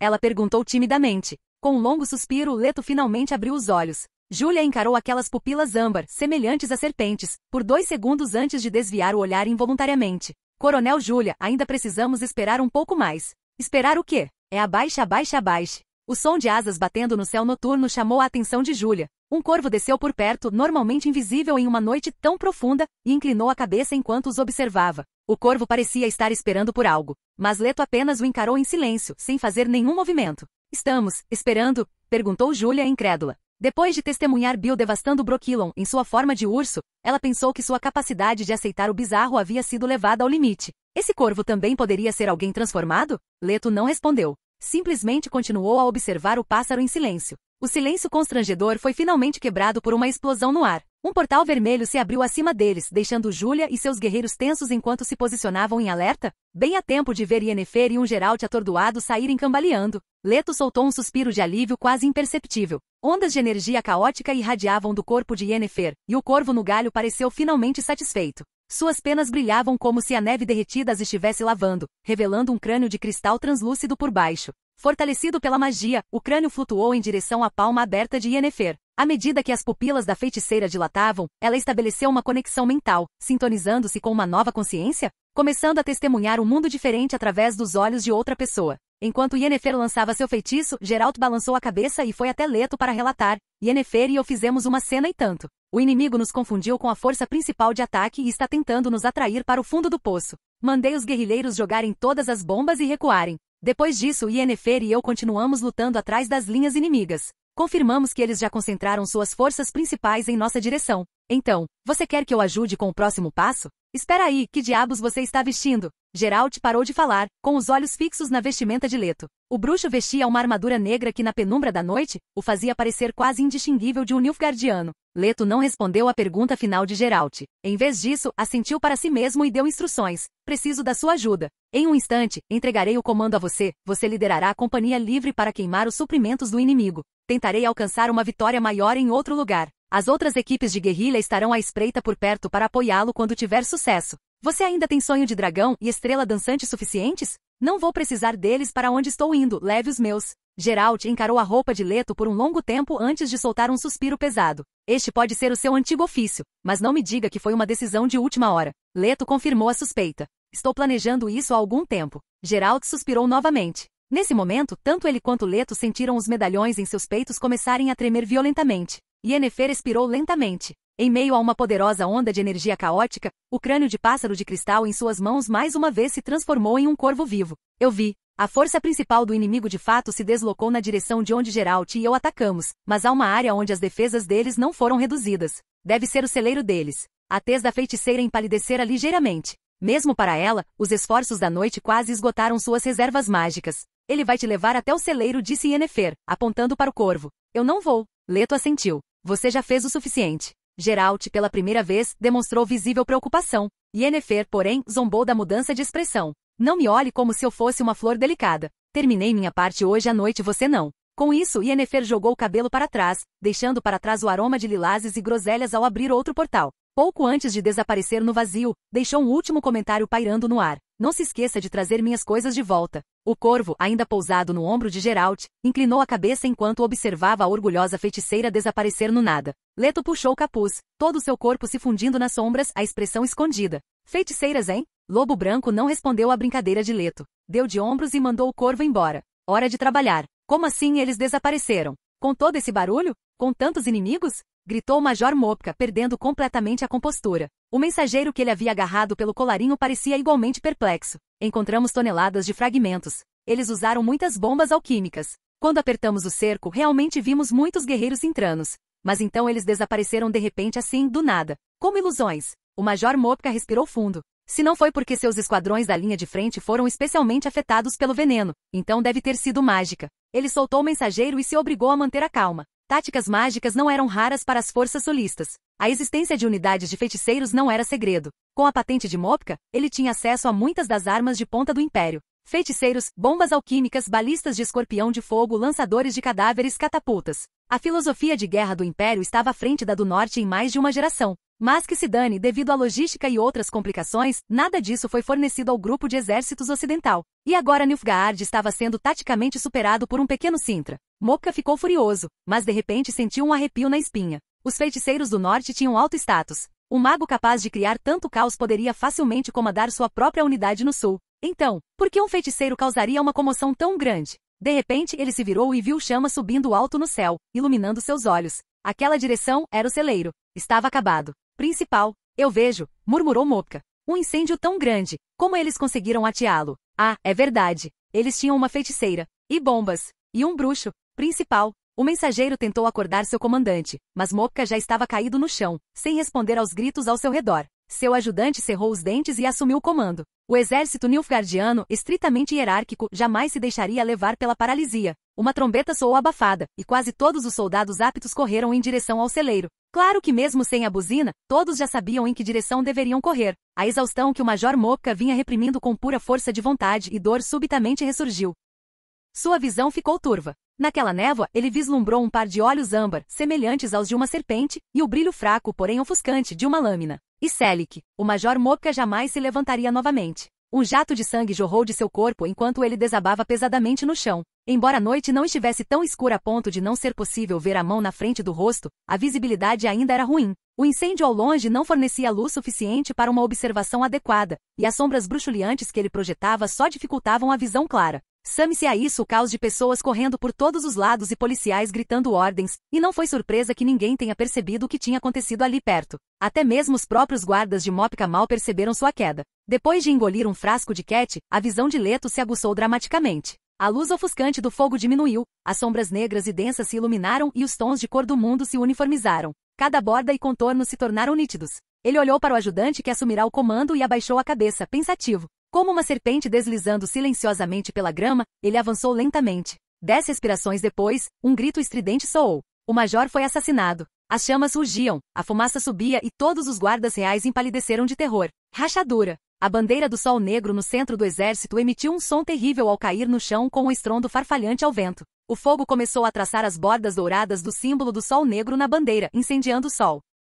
Capítulo 389. Antes que a tempestade chegue. Pelo sol, como diabos essa coisa maldita funciona? O oficial de inteligência nilfgaardiano Stefan Selin, codinome Coruja Cinzenta, estava cada vez mais frustrado. Ele estava mexendo em uma pequena caixa prateada por quase um quarto de hora. Sem interruptores, sem costuras. Maldita engenhoca mágica. O dispositivo prateado na mão de Selin era uma caixa falante. Por ordem do imperador, ele havia contratado um feiticeiro chamado Riense para caçar Ciri, a leõezinha de Sintra. Mas com o tempo descobriu que Riense parecia ser um agente duplo. Além de trabalhar para o Império, Riense parecia ser empregado de outro poderoso mago do norte. Selin tentou se comunicar com esse feiticeiro misterioso através de Riense, mas foi rejeitado diversas vezes. Só mais tarde soube que esse feiticeiro havia sido amigo de Sua Majestade Imperial. Foi somente quando Riense morreu em Novigrad que o feiticeiro finalmente entregou a Selin este dispositivo de transmissão de voz para fins de comunicação. Mas o maldito artefato mágico era de mão única. Selin não tinha como usá-lo sozinho, só podia ser ativado pelo feiticeiro. Depois de mais uma série de tentativas inúteis, Selin finalmente perdeu a paciência e gritou por cima do ombro. Kenna, faça alguma coisa e faça essa maldita caixa funcionar. Enquanto a coruja cinzenta latia suas ordens, uma dúzia de indivíduos de aparências variadas perambulava preguiçosamente por perto. Seus equipamentos não eram padronizados, mas eram todos de alta qualidade. Um olhar treinado reconheceria facilmente as propriedades anti-magia de suas espadas curtas, feitas de dimerítio. Era uma equipe improvisada, montada às pressas, mas cada um deles era da elite mais alta de suas respectivas unidades. Foi exatamente por isso que Selin o selecionou para seguir para o norte e cumprir a missão final do imperador. No entanto, entre esse grupo, embora a maioria tivesse a aura distinta de soldados experientes, 2 indivíduos se destacaram por serem totalmente deslocados. Um deles era um homem alto e magro, vestido como um caçador de recompensas. Ele ostentava uma barba grisalha semelhante à de um peixe-gato, e seus olhos sem vida pareciam os de um peixe morto. A outra era uma mulher vestida como uma viajante comum. Ela não usava armadura, apenas uma capa com capuz. Seus traços eram delicados e belos. Aquela mulher era Kenna. Ao ouvir o pedido de Stefan, ela respondeu com uma expressão um tanto desamparada. Legista, sou psionica, não feiticeira. Não tenho medo de magia, mas isso não significa que eu seja excelente nela. Além dos feiticeiros tradicionais, as energias caóticas deste mundo deram origem a muitos praticantes marginais. Embora não possuíssem o talento bruto dos magos, cada um possuía suas próprias habilidades únicas. Esses indivíduos frequentemente nomeavam suas profissões de acordo com suas habilidades. Caminhantes dos sonhos que podiam atravessar sonhos. Videntes que vislumbravam o futuro. Astrólogos que interpretavam presságios das esferas superiores. Stefan sabia que aventurar-se para o norte inevitavelmente envolveria complicações mágicas. Mas todos os magos do Império já haviam sido recrutados, alguns voluntariamente, outros à força. Com poucas opções, ele teve que se contentar com aqueles cujos talentos eram meramente adjacentes à magia. Infelizmente, esse suposto psionico, que supostamente era capaz de ler mentes, não conseguiu nem atender ao seu primeiro pedido. Isso só piorou sua irritação. Maldito Norte! Maldito Sintra! Por que diabos tinha que ser logo Lannister? E ele até derrotou o grupo de exércitos do leste. Vamos ver ele derrotar o do oeste também. A fúria do nobre comandante pelo plano fracassado lançou um pesado silêncio sobre o grupo. Ei! Apenas o caçador de recompensas riu sombriamente, ainda polindo algumas bugigangas que pareciam colares. Coruja cinzenta, ele disse lentamente, algo errado com o itinerário? Seu tom era carregado de malícia, claramente provocando uma briga. Vários dos outros soldados, claramente com histórico militar, franziram a testa diante da observação. Stefan Selin, legista real imperial e agente do serviço de inteligência nilfgaardiano codinome Coruja Cinzenta, conseguia deduzir muita coisa pela forma como cada um de seus companheiros o tratava. A escolha das palavras revelava suas lealdades. Senhor, uma figura que poderia se passar por um homem ou uma mulher se aproximou uniformizada, gesticulando sutilmente em direção ao caçador de recompensas com um olhar. Não precisa. Obrigado, Neratin. Stefan respirou fundo e acenou com a mão, fingindo indiferença. E obrigado pelo seu entusiasmo em relação a esta missão, Léo Bonhart, murmurou a coruja cinzenta e de repente levantou a voz.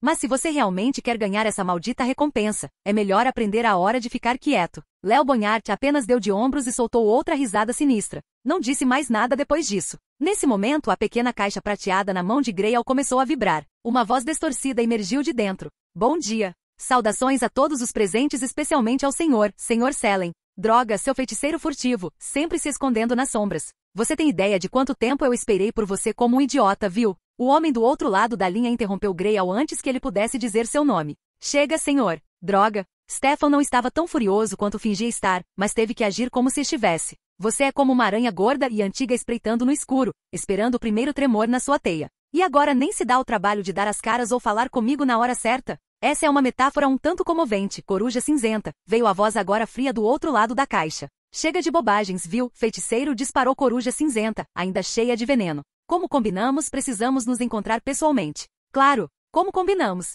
No momento em que a voz silenciou, um portal vermelho fogo explodiu na frente de coruja cinzenta e seu grupo, com ventos rugindo do centro. Coruja cinzenta não pôde esperar. Ele avançou primeiro, seguido um por um pelos oficiais, agentes e soldados nilfgaardianos atrás dele. Até que apenas duas pessoas permaneceram. O caçador de recompensas Léo Bonhart e a psionica Kena. Primeiro as damas. Bonhart deu um sorriso sinistro, claramente cauteloso com a magia de teletransporte desconhecida. Não é isso que você está pensando, caçador. A bela psionica lançou-lhe um olhar de desgosto antes de desaparecer no portal. Bonhart não reagiu à provocação. Simplesmente limpou o colar nas mãos, murmurando enquanto observava a magia rodopiante à sua frente, Lobo Branco Geralt, Leon Lannister e os outros bruxos. Um sorriso ganancioso se espalhou pelo rosto do caçador de recompensas, um sorriso ainda mais voraz do que quando avistava uma recompensa recente. Então, ele sacudiu o colar que estava polindo. Em frente ao portal, os 3 pingentes pendurados nele começaram a tremer violentamente, os emblemas em forma de cabeça de besta brilhando intensamente. Mesmo à primeira vista, suas formas eram claras: lobo, gato, grifo.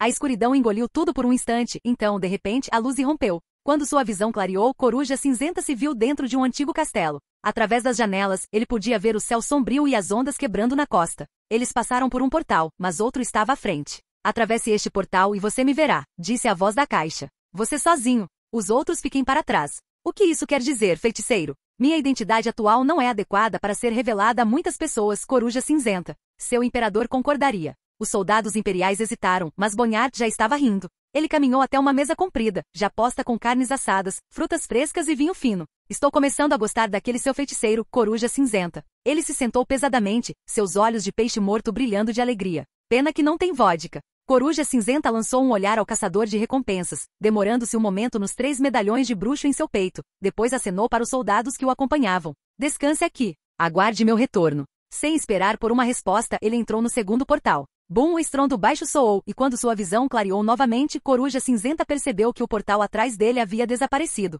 Claramente, quem o lançou não tinha intenção de deixar ninguém segui-lo. Ele olhou para cima e finalmente viu o homem que ele tinha viajado tanto para conhecer. Um dos feiticeiros mais poderosos do norte, um membro da Irmandade dos Feiticeiros. Vilgefortes. Mas tais honrarias mágicas significavam pouco para alguém que possuía um título nobre, especialmente para alguém que servia ao Império. Coruja cinzenta não tinha a mínima intenção de fingir ser amigável para Vilgefortes. E quando viu o feiticeiro ainda flertando descaradamente com sua assistente, seu humor piorou ainda mais. Capítulo 390. O Pacto por Trás das Sombras. Eu não vim até aqui só para ver vocês dois flertando, feiticeiros, disparou Coruja cinzenta. Ou vocês estão pregando algum tipo de peça mágica? Telepatia? Projeção mental? Vilgefortes e sua assistente Lídia franziram a testa. Cuidado com o que diz, Coruja cinzenta, disse Vilgefortes lentamente. Você veio aqui para me pedir ajuda. Ajudar-me também significa ajudar a si mesmo. Sua Majestade prometeu a você uma cadeira de governador que o catapultaria ao poder. Mas se você não conseguir entregar o que ele quer, todas essas décadas de esforço terão sido em vão. Você não receberá nada. Coruja cinzenta lançou um olhar furioso para o feiticeiro e seu assistente, claramente relutante em abrir mão da demonstração de afeto anterior. Sobre o que vocês dois estavam conversando. Foi isso que me atrasou e me fez perder tempo? Você tem ideia de quão valioso é o meu tempo, ou de quão urgentes as coisas são agora? A carranca de Vilgefortes se aprofundou. A atmosfera na sala ficou pesada, e uma pressão invisível pareceu recair sobre Coruja cinzenta. O legista imperial de repente sentiu como se uma mão gigante e invisível tivesse apertado seu coração. Uma dor lancinante irrompeu em seu crânio, fazendo-o querer gritar. Meu assistente e eu estávamos discutindo sobre um aprendiz. Lannister descobriu seu potencial mágico e por uma reviravolta do destino, acabou treinando comigo. Aparentemente foi por recomendação pessoal de Lannister. Observando Grey ao lutar para respirar, viu Gefortes ofereceu um sorriso e continuou. Achei que ele poderia ser útil em nossa operação atual. Então estava discutindo o assunto com meu assistente. Haha. Então tragam-no, ofegou Coruja Cinzenta, forçando-se a respirar fundo. Ele se recusava a demonstrar fraqueza diante de um mago. Se Lannister tem tanta consideração pelo garoto, ele certamente será útil. Viu Gefortes pareceu concordar. Trocou outro olhar com Lydia. Desta vez, Coruja Cinzenta percebeu que eles estavam definitivamente falando por magia. Depois de um momento, o feiticeiro suspirou e assentiu relutantemente, como se tivesse sido persuadido. Muito bem. Então ele se virou para Coruja Cinzenta. Ele será útil, mas não agora. Isso também significava que a conversa particular com Lydia havia terminado. Ela rapidamente desapareceu da sala, dando espaço para Vilgefortes falar a sós com seu convidado. Com apenas os dois restantes, um silêncio pesado pairava no ar. Você traiu seu imperador, Coruja Cinzenta, começou Vilgefortes, soltando uma bomba para iniciar a conversa de verdade. Você viu uma oportunidade e não hesitou em lhe dar as costas. Desta vez, o feiticeiro não liberou nenhuma pressão mágica caótica, mas o coração de Coruja Cinzenta ainda batia mais rápido do que antes. Confiando em seu treinamento e na compostura de um agente de elite, ele forçou uma expressão calma. Essa acusação vinda de você, feiticeiro, tem peso, mas, infelizmente, não passa de uma piada ridícula e sem valor. Não estou te acusando, Coruja Cinzenta. Estou zombando de você, disse o feiticeiro friamente. Estou zombando da sua ingenuidade e da sua incompetência. O Duque Ardal Aepidai e o Duque Joaquim de Vett tiveram seu frágil orgulho ferido. Eles planejavam casar suas filhas com o imperador, sonhando que a próxima dinastia pudesse carregar sua linhagem. Mas Elir casualmente destruiu essas esperanças. Em vez disso, ele pretende se casar com a princesa Cerila de Cintra, destruindo suas ambições de reescrever o curso da história. Eles não estão prontos para lançar uma rebelião total, mas podem matar uma garota presa no caos. O problema é que o orgulho os impede de sujar suas nobres mãos. Então agora, com Divete estacionado em Cintra, ele se tornou passivo e lento. Vilgeforte sorriu, como se já tivesse entendido o jogo todo. Então contrataram outra pessoa para fazer o trabalho sujo, alguém com ambição demais, Stefan Selene. Não é mesmo, Lord Selene? O senhor não tem intenção de cumprir as ordens do imperador de capturar a pequena leoa. Pelo contrário, reuniu um bando de foras da lei para matá-la imediatamente. Enquanto falava, o feiticeiro acenou com a mão, e um véu brilhante apareceu no ar diante dele. Nele havia imagens da equipe da expedição ao norte, atualmente festejando e bebendo no grande salão. Vejamos. Um batedor élfico com patente militar, 2 sargentos sádicos, uma ladra da inteligência e um punhado de assassinos e bandidos que desertaram do norte e até de Celillige. Devo dizer que sua equipe é uma bela coleção. Tenho que elogiá-lo. Eles são todos notavelmente parecidos, continuou o feiticeiro com um sorriso gentil. Depois que um bandido mata mais de 5 pessoas, todos se tornam iguais. Os mesmos movimentos, os mesmos gestos, o mesmo tom de voz, maneirismos, roupas e temperamentos. E os mesmos olhos silenciosos e frios, sem vida, mas calmos como os de uma cobra. Mesmo quando cometem atrocidades monstruosas, suas expressões quase não mudam. Sabe o que mais me surpreendeu? Continuou ele. Você até contratou uma psionica, planejando que ela me suprimisse, não é? Pessoas como você nunca entendem o verdadeiro poder. Vilgefortes balançou a cabeça. Mas você encontrou um caçador de recompensas que matou 3 bruxos, que surpresa. Alguém com habilidades assim é mais raro que um feiticeiro. Ah, olha só ele realmente ama vodka. Cada palavra que Vilgefortes dizia era como uma pedra caindo no peito de Coruja Cinzenta. A essa altura, o peso já havia se transformado numa montanha esmagando seu coração. As mãos de Greyal começaram a tremer. Este feiticeiro sabia demais. Mais do que ele, e trabalhava para o serviço de inteligência. Ele não tinha ideia de como Vilgefortes havia descoberto tudo isso, mas sabia o que precisava fazer em seguida. Sua mão foi até suas costas, onde uma adaga forjada em dimerítio estava escondida. Vilgefortes soltou uma risadinha suave, como se tivesse pressentido algo. Sabia que era a hora de mudar o rumo da conversa. Seu tom suavizou. Relaxe, Coruja Cinzenta. Não estou dizendo tudo isso para te acusar. Você é um homem inteligente. Inteligente o suficiente para perceber que aqueles nobres ducais nunca planejaram cumprir suas promessas. Assim que você matar Cirila, eles encontrarão um jeito de te eliminar também. Claro, respondeu Coruja Cinzenta após respirar fundo. Sou esperto demais para não ter percebido. E daí, Vilgefortz? Quer que eu os traia e fique do seu lado? É esse o seu argumento? Não sou um catavento em uma torre. Ah, eu sei, disse Vilgefortz. Você tem ideais elevados, muito mais elevados do que a maioria dos legistas ou agentes de inteligência. Você é um revolucionário. Ele expôs sua proposta. Você quer acabar com essa autocracia. Construir aquela, como você chama, utopia da monarquia constitucional. É por isso que você se permitiu virar uma lâmina nas mãos de nobres, não é? Não posso lhe dar seu novo sistema político, mas posso oferecer financiamento, logística e acesso a redes de inteligência. Posso transformá-lo de um instrumento de intrigantes em um verdadeiro parceiro. Posso ajudá-lo a se tornar diretor da inteligência imperial, ajudá-lo a realizar suas ambições, seu sonho de vida. Não consegue enxergar? Coruja Cinzenta respirou fundo. Você realmente sabe de tudo. Sua mão se afastou da adaga. Você quer Cirila também? Está planejando capturá-la ou matá-la? Um sorriso satisfeito surgiu no rosto de Vilgefortz. Ele notara a sutil mudança na postura de Coruja Cinzenta. Sim, eu quero Cirila, mas só temporariamente, disse Vilgefortz com uma risada. Só preciso da placenta dela. Depois que eu a extrair, o resto dela é seu. Com um pouco de sorte, você ainda pode reportar ao imperador. Em tempos caóticos como estes, uma princesa sofrendo um acidente não é tão incomum, não é? Assim, você ainda cumprirá sua missão política e ganhará um aliado poderoso. Você deixará de ser um instrumento de um nobre e se tornará o verdadeiro arquiteto dos acontecimentos. Não vale a pena? A placenta dela. Greyal respirou fundo novamente. Ele teve que admitir. Havia subestimado o feiticeiro. Nem vou perguntar por que você quer fazer isso. Provavelmente é algum experimento mágico bizarro.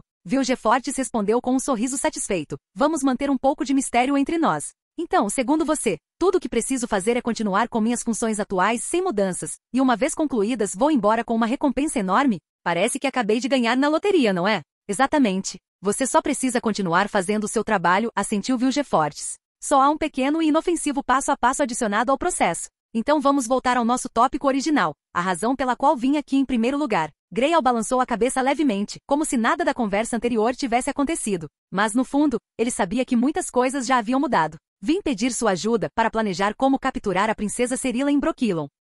Coruja Cinzenta tirou um envelope do cinto. Esta é uma carta do imperador, preparada especialmente para você. O feiticeiro aceitou e rapidamente folheou as páginas. Muitas dessas informações ele já conhecia, como as vitórias do leão de Cintra em Líria. Mas também havia partes que o surpreenderam, como os atuais destacamentos militares do imperador.